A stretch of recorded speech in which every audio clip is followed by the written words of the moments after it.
Welcome to this study of the prophet Micah. The book of Micah is small, just 7 chapters, but it hits like a thunderclap.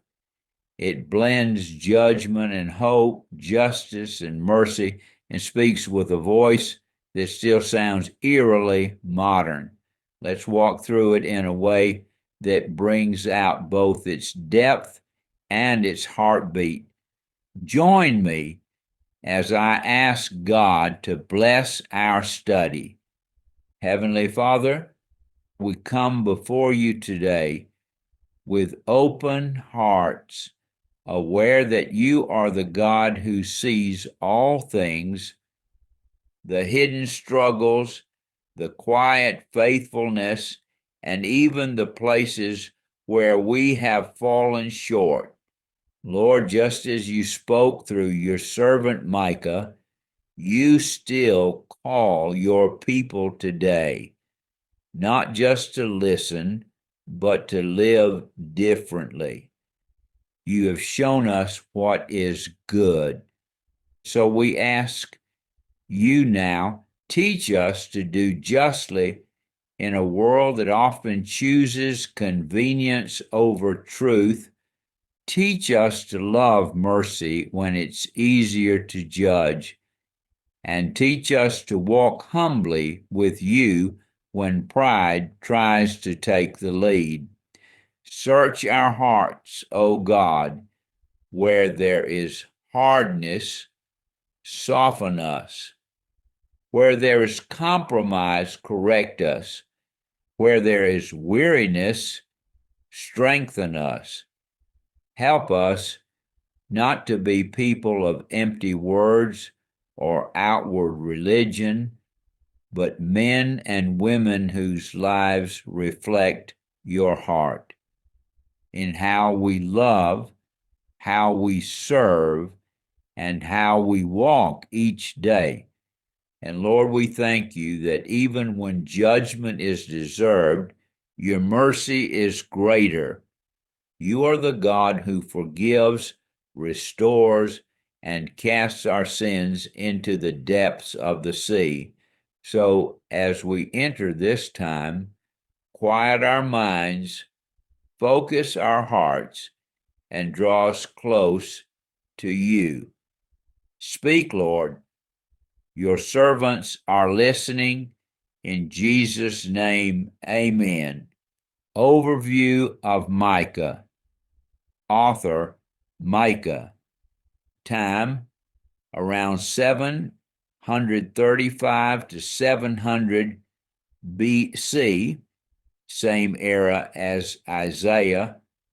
Audience, Judah, Southern Kingdom, and Israel, Northern Kingdom. Theme, God judges corruption, but promises restoration through a righteous ruler.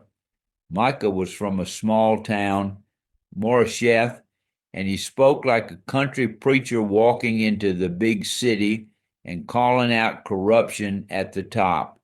Structure of Micah. Micah moves in 3 cycles: judgment, chapters 1 to 2, hope, chapters 3 to 5, restoration, chapters 6 to 7. Each section swings between warning and promise, like thunder, followed by sunrise. Chapter by chapter detail. Micah 1. Judgment begins. God announces judgment against Samaria, Israel, Jerusalem, Judah, their sins, idolatry, moral decay. Micah mourns deeply. He doesn't just preach, he weeps. This is not cold judgment, it's heartbroken justice. Micah 2, corrupt leaders condemned. Micah calls out greedy landowners, oppressors who steal homes, false prophets who preach peace for profit. Key idea: sin isn't just personal, it's systemic, but God promises a remnant will be gathered. A future restoration is coming. Micah 3, leadership failure. Micah zeroes in on corrupt rulers, dishonest priests, paid prophets. They eat the flesh of my people. A vivid metaphor for exploitation. Because of this, Jerusalem will fall. This chapter is a brutal reminder: when leaders rot, nations suffer. Micah 4, future glory. Suddenly, the tone shifts. Nations will stream to God's mountain. Weapons will become tools, swords into plowshares. Peace will reign. This is one of the Bible's great visions of global peace under God. Micah 5, the coming ruler.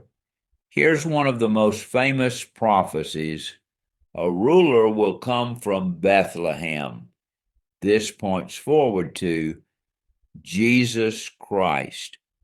He will shepherd his people, bring peace, defeat enemies.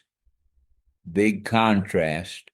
Corrupt rulers now versus righteous king coming.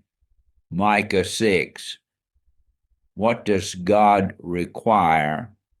This chapter feels like a courtroom. God asks, "What have I done to you?"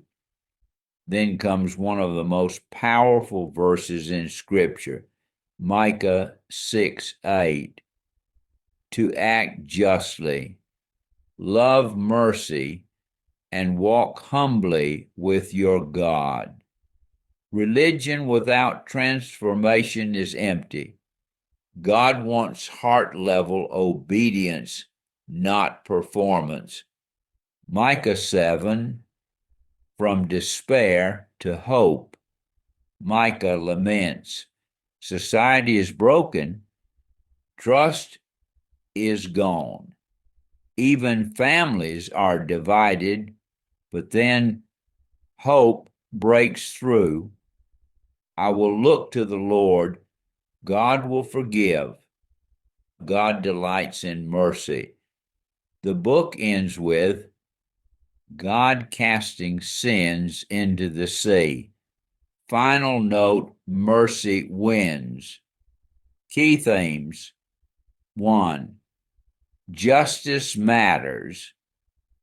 God sees exploitation, corruption, abuse of power, and he responds. 2. True worship is lived out. Not rituals, but justice, mercy, humility. 3. Judgment is not the end. Even in destruction, God preserves a remnant. Hope is always coming. 4. The promise of a shepherd king. Micah points to a ruler from Bethlehem, a kingdom of peace. This finds fulfillment in Christ. Big takeaway: Micah is like a three-part message. God sees what's wrong. God will deal with it. God will restore what's broken.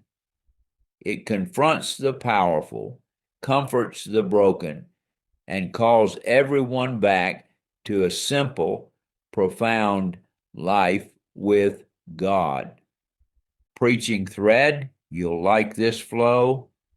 You could frame Micah like this: From ruin to restoration. Chapters 1 to 3, when everything falls apart. Chapter 4 to 5, when hope shows up anyway. Chapter 6 to 7, what God really wanted all along. Tagline: God doesn't just want your sacrifice, He wants your heart, your hands, and your walk. Have a great day.